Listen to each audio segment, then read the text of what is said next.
வணக்கங்க. ஸ்ரீ கிருஷ்ணா ஜோதி நிலையத்திலிருந்து ஈரோடு ஜோதிடர் முனியாண்டி. நம்ம 15/2/2026 பிறக்கக்கூடிய குழந்தையின் ஜாதக பலன்கள் என்னங்கிறத பார்த்துடலாம். நம்ம இருக்கிறது பார்த்தீங்கன்னா, ஈரோடு மாவட்டம் பக்கத்தில் அரச்சலூர், அதை ஒட்டி இருக்கிற கிராமம் வடபழனி அப்படிங்கிற கிராமத்தில் இருக்கிறாங்க.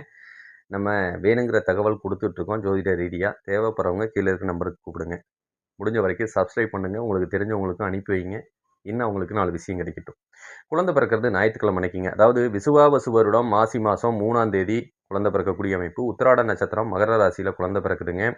சந்திராஷ்டமமாக அமையக்கூடியது சிம்ம ராசி. நட்சத்திர நாம எழுத்துக்கள் அப்படின்னு பார்த்தோம்னா பூ, பே, ஜா, ஜி இந்த பெயர் நாமம்லாம் தாராளமாக குழந்தைகளுக்கு நீங்கள் வைக்கலாம். திதின்னு பார்த்தோம்னா திரையோதிசி திதியும், யோகம் பார்த்தீங்கன்னா வீதிபாதமும், கரணம் பார்த்தீங்கன்னா ஒனிசை கரணமும், ஆட்சி நீச்ச கிரகங்கள் இல்லை, உச்ச கிரகம்னு பார்த்தா செவ்வாய் இருக்காரு. பஞ்சபட்சின்னு எடுத்துக்கும் போது கோடி தான் வருதுங்க. குபேர புள்ளின்னு பார்த்தோம்னா திருவாதிரை நட்சத்திரம் 3 மிதன ராசிலையும், அதிர்ஷ்ட புள்ளின்னு பார்த்தோம்னா சித்திர நட்சத்திரம் 4 துலாம் ராசிலையும், துரதிர்ஷ்ட புள்ளி அப்படின்னு எடுத்துட்டோம்னா பூர நட்சத்திரம் 4 சிம்ம ராசிலையும் நல்லா அமைஞ்சிருக்குங்க.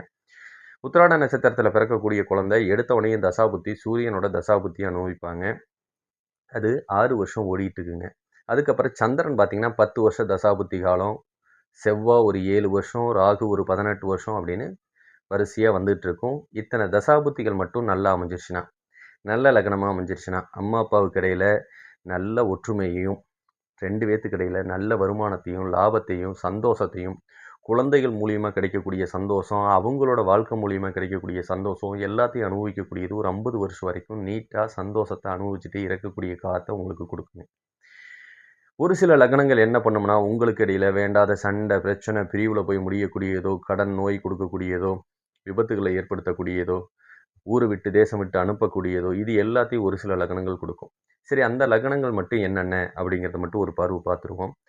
ரிஷப லக்னம், கடகம், சிம்மம், துலாம், மகரம், கும்பம் கிட்டத்தட்ட இந்த 6 லக்னங்கள் இந்த பாதிப்புகளை கொடுக்குது. கொஞ்சம் அந்த லக்னங்களில் கவனமாக ஒரு ஆப்ரேஷன் பண்ணாலும் சரி, சுபப்பிரசவம் பிறந்தாலும் சரி, அதை கவனித்து பார்த்துக்கிறது கொஞ்சம் சிறப்பாக கொடுக்கும். இல்லைன்னா கஷ்டகாலத்தை கொடுத்துட்டு கடைசியில் முடிகிற காலத்தில் தான் ஒரு ஜோதிடரை போய் பார்க்க வேண்டிய சூழ்நிலை உங்களுக்கு கொடுத்துரும். அதனால் குழந்தை பிறந்தப்பயே அதுக்கு உண்டான நிவர்த்தியை செஞ்சுக்கோங்க.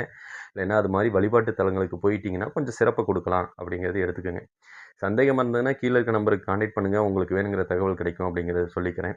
ஜாதகம் எழுதணும் அப்படின்னு சொன்னாலும் தாராளமாக கான்டாக்ட் பண்ணுங்கள். உங்களுக்கு வேணுங்கிறத செஞ்சு கொடுக்குறோம் அப்படிங்கிறதுக்காக தான் நான் இதை போட்டுட்ருக்கோம். கீழே இருக்க நம்பர் அதுக்காக தான் கொடுத்துருக்கேன். முடிஞ்ச வரைக்கும் சப்ஸ்கிரைப் பண்ணுங்கள், சப்போர்ட் பண்ணுங்கள். உங்களுக்கு தெரிஞ்சவங்களுக்கு அனுப்பி வைங்க. வெற்றி நிச்சயம். நன்றி.